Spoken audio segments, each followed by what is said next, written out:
Olá a todos, dando continuidade ao Mistérios e Revelação entre o misticismo e a ciência, ou Revelação e Mistério, Misticismo e Ciência, eu tenho que deixar.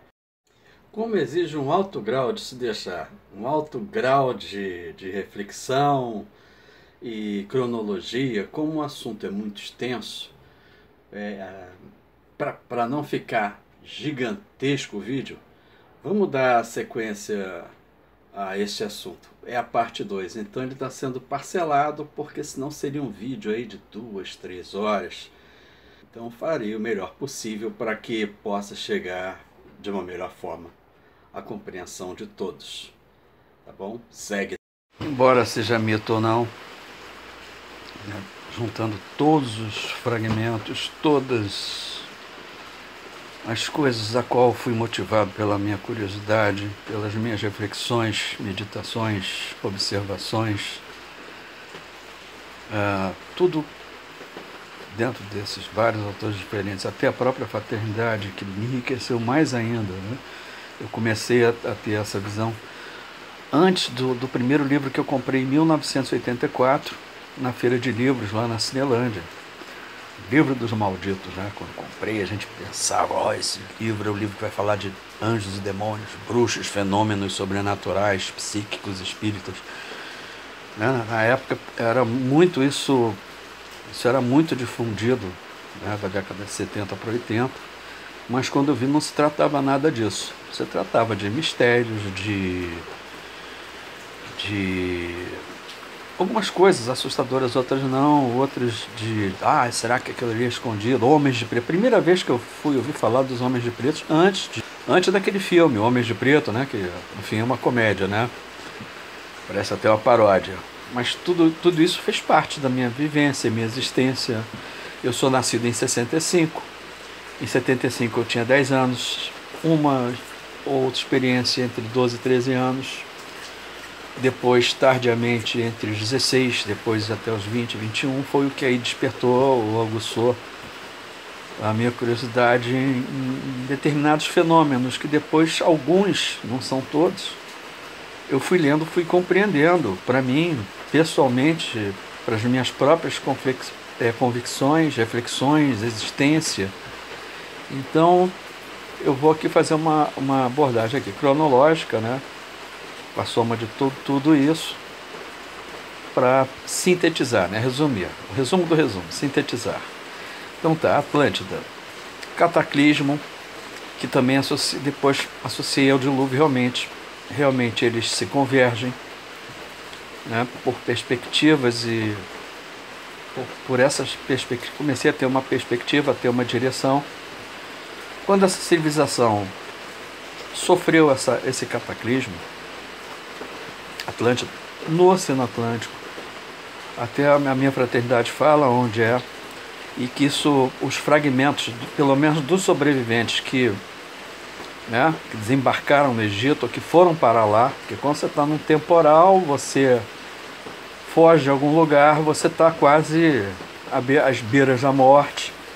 Então foram poucos os sobreviventes, e os que tinham conhecimento dessa civilização, que é um mistério até para a ciência, né? Muitos levam como lenda, mitologia, outros têm cuidado, eu também vou procurar ter cuidado de mencionar para não ser uma má influência, mas tudo depende de investigação. Investigação é pesquisar, pesquisar, estudar. Investigação, pesquisar, estudar, tá? Caminham juntas. Então, quando houve esse cataclismo, parte dessa civilização, parte desses sobreviventes, caiu lá no norte da África, onde é o Egito, no Nilo, e a outra parte dos sobreviventes, que de repente tiveram que caminhar um pouco mais, onde é a Pérsia, Irã, Iraque, onde nasceu a Suméria, a Caldeia, a Babilônia, não sei exatamente nessa ordem, mas eu sei que a Babilônia é a terceira. Da Caldeia e Suméria eu não sei qual que surgiu, porque eu teria que ler mais para poder passar a informação mais precisa. Então, desde a antiguidade, eu estou comentando, eu estou falando, né, para não perder a linha de raciocínio, sobre Tábua de Esmeralda, Corpus Hermeticum e um outro, que é o Cabalion, que não é a cabala judaica, não é a cabala hebraica, Cabalion. Isso tudo lá, como o cataclismo foi há 10 mil anos atrás, esses sacerdotes ou sábios estavam com fragmentos do conhecimento dessa civilização que ficou perdida, com uma explosão monumental vulcânica, de repente de proporções inimagináveis, monumentais, que possa ter ocorrido. A gente não tem máquina do tempo, não tem como ir para lá, mas a gente tem históricos de cataclismos, de movimento de placas tectônicas, terremotos, vulcões, mas naquela época deve ter sido uma coisa impressionante. E sendo assim, foram se formando essas duas civilizações que eu estou falando, a egípcia e a suméria. E mais tarde a grega, com pessoas sábios que tentavam entender essas coisas e eram pessoas com uma inspiração e uma intuição tão avançada, de repente com a mente mais aberta, a meditação, as reflexões, a ciência, ao mundo que nos cerca, a vida, né? Que começou a nascer todas as ciências. Então muitos desses filósofos gregos, desde Tales de Mileto, Solon, depois mais tarde Pitágoras, o Sócrates não, mas muitos filósofos, alguns filósofos gregos não, mas a maioria foram para o Egito e foram para essas escolas de mistério, onde tinham sacerdotes, não sacerdotes religiosos, ou seja, eram buscadores do conhecimento, sábios, que tinham os fragmentos dessa civilização e que levou durante 5 mil anos para que eles pudessem aprimorar, aperfeiçoar essa ideia, e os outros 5 mil anos, quando houve a presença dos gregos lá para estudar, para ter mais conhecimento, foi troca de conhecimento, tanto conhecimento vindo da Grécia, quanto conhecimento recebido desses sábios, seja porque eram sacerdotes das antigas escolas de mistérios de Osíris, passavam. Sendo que alguns desses filósofos gregos, parte deles foram lá para a Suméria, ou Caldeia, né, para a Pérsia, para a escola dos magos, a Mesopotâmia, seja a Babilônia, eles foram para lá para obter mais conhecimento. Um deles, de registros meus da minha fraternidade, eu não posso abrir muito sobre a minha fraternidade, porque a gente faz um juramento de manter sigilo, os mandamentos velados, por isso que são velados. Então a gente tem que tomar cuidado em relação a interpretações, a má interpretações, a julgamentos, a críticas. É uma coisa que você traz pessoalmente para você, para o seu desenvolvimento, seu potencial interno, pessoal particular, né? Para você aprender, conhecer e, se puder, dividir, compartilhar em termos de ensinar ou passar para alguém o que você aprendeu. É muito precioso isso. Por isso existiram os filósofos gregos, né? E os professores até hoje que nós temos, sejam teólogos, arqueólogos, sociólogos, antropólogos, físicos quânticos, aí vai. Foi daí que nasceu tudo isso, na consciência humana. Desde da pré-história, aí a era primitiva, já era todos homo sapiens, já tínhamos passado a pré-história. E aí do Egito aos gregos, os gregos viajavam lá para a Pérsia para absorver mais conhecimento, alguns, e um ou outro parece que até a Índia, né, porque haviam alguns dissidentes ou, sei lá, descendentes desses sobreviventes, dessa civilização. Houve também, comenta-se muito da Lemúria, outro continente perdido, que os poucos registros ou relatos que eu vi, era mais lá a Lemúria era mais lá para o lado do Pacífico e Atlântida no lado Atlântico. Então, quer dizer, o planeta deve ter tido uma situação aí sem precedentes, né? Então, eu tinha falado, quando veio um dos primeiros filósofos, o Tales de Mileto, que deixou a máxima dele lá no oráculo de Delfos: conheça-te a ti mesmo e conhecerá o mundo, o universo e os deuses, né? a referência de Deus é porque ele vivia numa sociedade politeísta, mas ele tinha consciência de um Deus só, ele só não podia, como se diz, expor isso, ele não podia externar isso.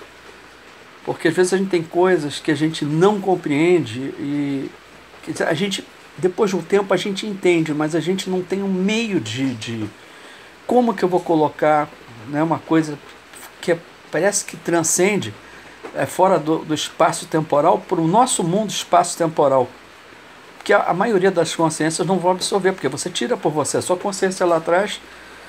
Não, mas de repente você passa uma fase em que a sua consciência é expansiva e você começa a absorver e você começa a ter certas experiências, porque a gente tem que tomar cuidado, porque a gente vê relatos de experiências, muitas que são das que te surpreende, que você vê que é fora do comum, como aquelas que aparentemente são fora do comum, mas elas são atribuídas a elementos físicos do espaço-tempo, em que são exageros, são fantasias, são ilusões, às vezes são muito convincentes e impressionantes, ou às vezes umas são charlatanismos, são falsas, e outras é uma forma que de repente a pessoa que passou por essa experiência encontrou para poder externar a ideia ou passar alguma informação.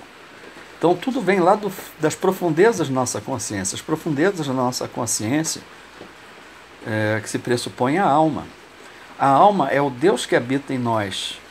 Mais tarde começou a nascer as religiões, o misticismo. Então, tanto na religião quanto no misticismo, fala da alma, da consciência cósmica, consciência alma, personalidade alma, o psíquico, centro psíquico, que muitas vezes é denominado o corpo astral, e muitas vezes é confundido com a alma, mas não é. Então é mais ou menos por ordem dessas fases.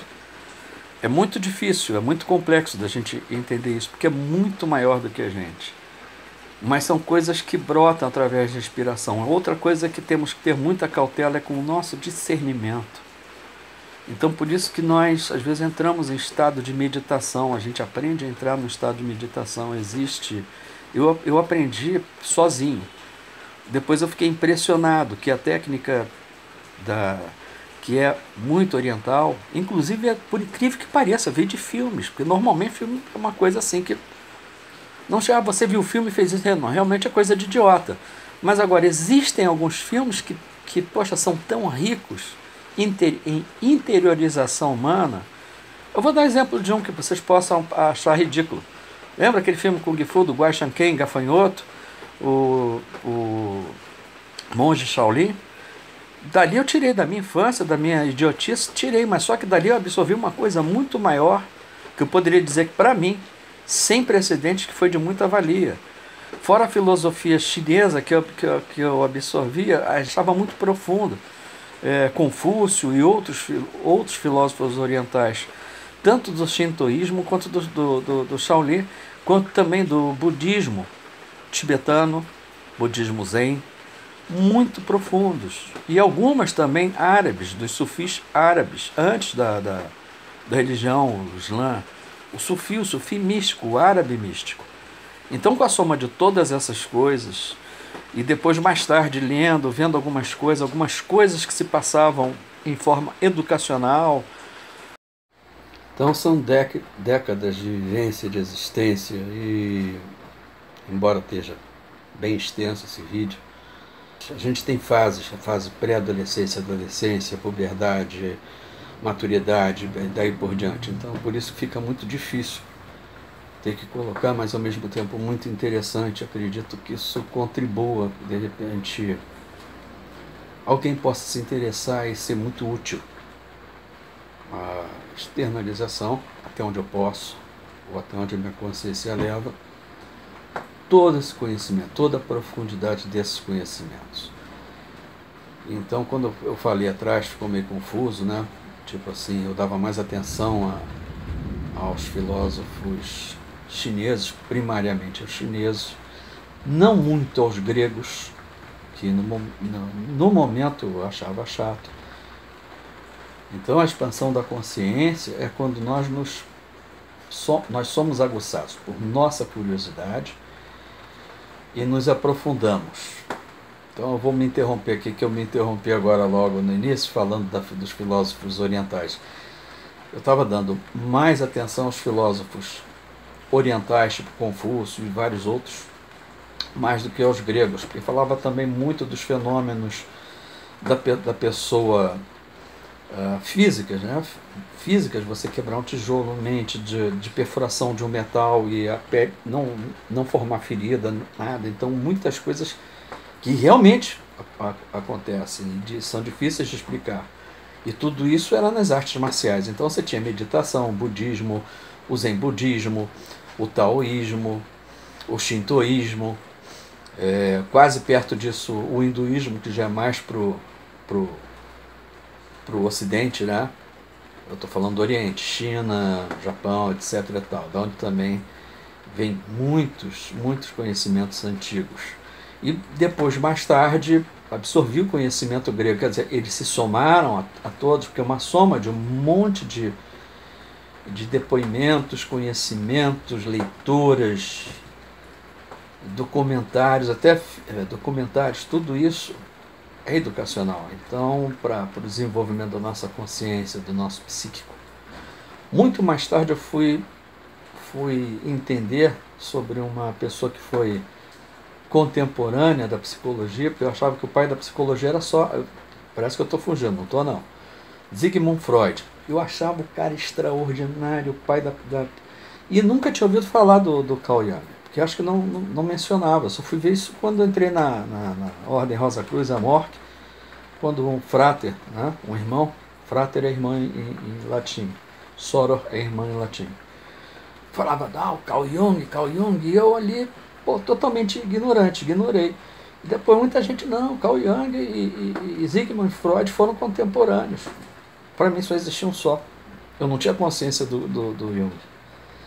E depois, mais tarde, a riqueza do que ele trata, a consciência, ele vai mais longe que Freud. Então, entre esses dois que chegaram a ser parceiros, companheiros nessa ciência, a psiquiatria, a psicologia, a psicanálise da mente humana, eu descobri que o Carl Jung era muito mais profundo e me identifiquei com ele, porque algumas das obras deles eu me identifico, porque eu tive experiência sozinho, sem nenhuma influência, autodidata.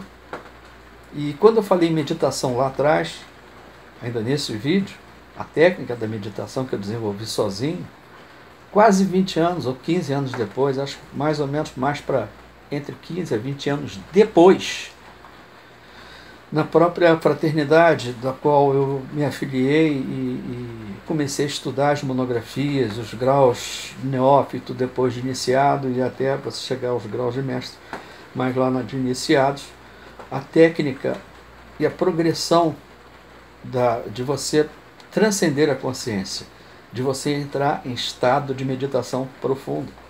Você tem isso no rosacrucianismo e no hinduísmo, você também, parte do hinduísmo tem, se você vê aqui os ascetas, né, aqueles caras que ficam meditando, os indianos que ficam meditando, os ascetas, os brahmanes, e depois você vai ver no budismo tibetano, a forma de meditação profunda, toda ela, da Índia até o extremo oriente, e depois eu saber disso melhor, mais detalhado, num dos meus estudos, eu fiquei impressionado, porque eu tinha feito isso entre 15 a 20 anos antes, sem nenhuma influência informacional ou